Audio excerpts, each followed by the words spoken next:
ATM লুট করে পালানোর সময় রাস্তায় দুষ্কৃতীরা ফেলে গেল গ্যাস কাটার।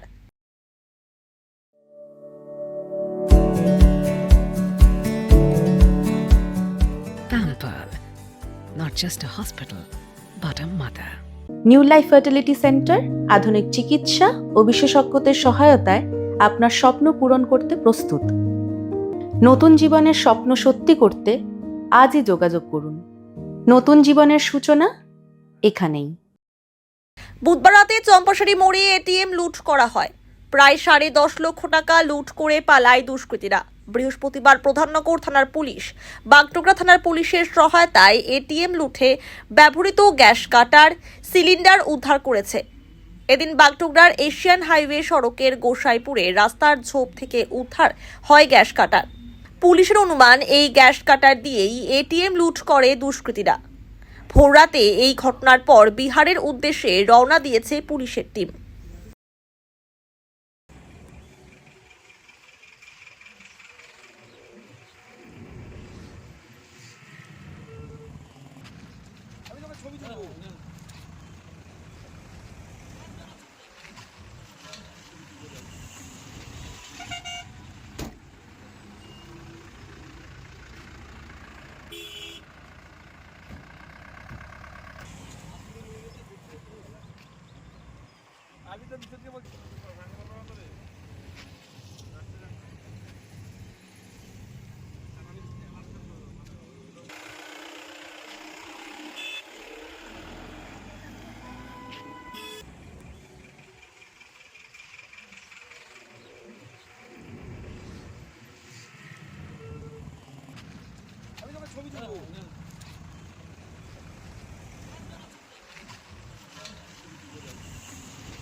আগে